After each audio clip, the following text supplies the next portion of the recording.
Hey YouTube, welcome to part 2 of remote control mower. Where I'm up to at the moment is I've pulled off one of the flanges here just to have a look to see what size the shaft was, see what size the keyway was, and it's 17mm shaft size and a 6mm keyway. Because I need to get a fair amount of gear reduction, I may not be able to just simply put a pulley on here, because that's probably going to wind up being, by the time you leave a little bit of room for the hole and then you've got your teeth, you're probably looking at about a 30 tooth sprocket on there, and I've only got 60 tooth on the one on the wheel, on the hub, and that's only going to give me a 2-to-1 reduction. So I'm going to need probably somewhere between, say, 10 tooth on there for 6-to-1 and probably 15 tooth for 4-to-1.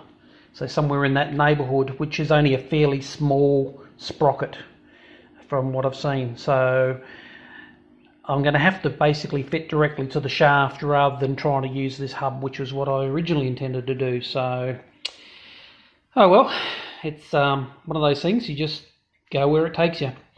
So now the hunt is on to buy a sprocket at a reasonable price. I have found one. I think it was a 9-tooth, but they were like $85 US each, plus shipping. So shipping from the US to Australia is ridiculous. So that's way out of my budget, or what I'm prepared to pay anyway. So I'll see if I can get something made up locally, or see if I can find something that's more realistically priced. And we'll go from there. On a side note, I found out through one of the forums that the chain I need is an 08B, and my local part place, which I've bought from before, has 10-foot chain at about $31, which is quite decent. I found a couple of cheap sprockets. They're only got like a pilot hole in them, so I'll have to bore them out to 17mm and put a keyway in it, but that still may work out cheaper than buying a finished product. So we'll just have to look and see whether that's the direction I go, or whether I find something a little bit closer to what I'm after. Trying to disassemble these hubs. There's a 3mm grub screw goes in that hole. Then there's a roll pin just around this side, but that roll pin doesn't come out the other side, so I need to somehow pull this pin out without crushing the pin and making it harder to get it out of the hole. So that's going to be quite challenging. Same goes on this side. First plan of attack is to put the spanner on the ring collar here. There's a ring collar around here which is holding the hub on. So I've put a spanner on there and then put some vice grips on the top. Hopefully I can lever that up. Fortunately, it didn't take too much coercing. I tried putting the spanner under to lift it, which wasn't working, so I had to pretty much grab down, squash the roller pin in order to get a decent flat-sided grip on it, and then I just wiggled it out and put a screwdriver and lifted it out that way. It wasn't as hard to get out, but then I've only got one out. The other side's yet to be done. Just removing gave this ring collar a little bit of a tap to make it loose, which it's now loose.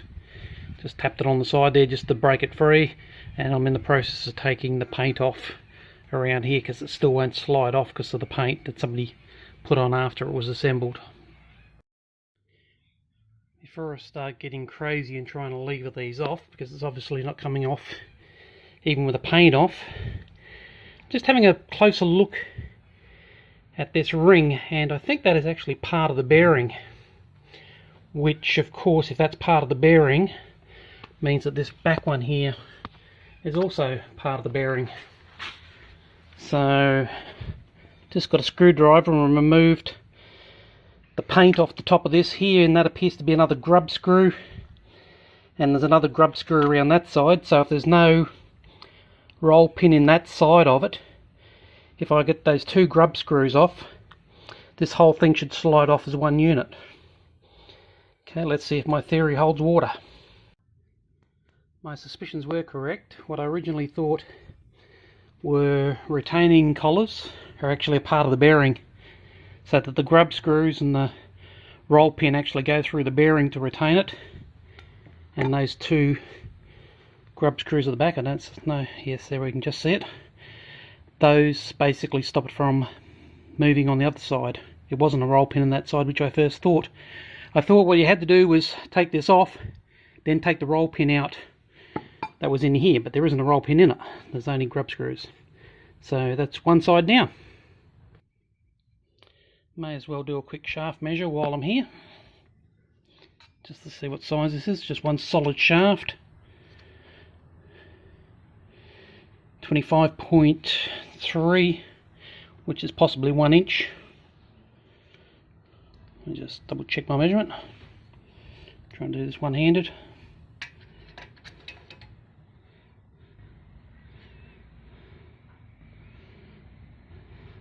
Yeah, I definitely think that's meant to be 1 inch if I could get it on there square.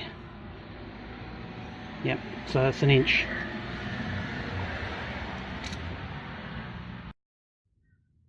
The second side is off, and I think I worked out the reason why they put the roll pin halfway through the shaft instead of putting it all the way through. Is because they've put the roll pin on the top. If they put it all the way through, there's a chance that it could vibrate through and drop out, and if the grub screws come loose, because they're not particularly the best way of fixing something to a shaft, if they come loose and this pin came out, there's a chance the wheel could fall off. So by putting it halfway through from the top, there's very little chance of the roll pin actually falling out, therefore retaining the wheel.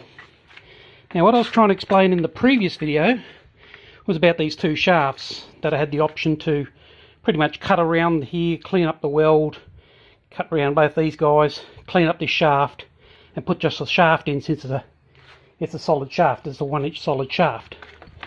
Or the alternative is I just buy a new piece of shaft, a piece of steel rod, and I just put the whole thing from this side through to the other side through in as one piece, and that will help keep the wheels perfectly aligned because they're on the same shaft. So that's another option. Need to look into the price of the steel to see what it's worth, and that will guide whether I try to repurpose these ones or whether I buy a new one altogether. Now these bearings, because of the fact that they have these, well, I guess you could call it a collar on the outside of them on both sides, they're obviously a specialty bearing which I'm going to have to get from Dixon in the US. So that means that's going to be quite a while before I can change those bearings out. Just thinking I may run into problems once I have a motor pulley on here with that shaft going through there. That may create a problem depending on where it sits. It may sit out too far and that belt might be trying to pass through where the shaft goes if it's a solid shaft. That wouldn't stop me from welding in a solid shaft, of course, and then welding it all up, chopping this piece out after it's all in one piece and everything's lined up. So that still is an option. So we'll just have to see. As I say, got to check the price to find out how dear it is, and we'll take it from there.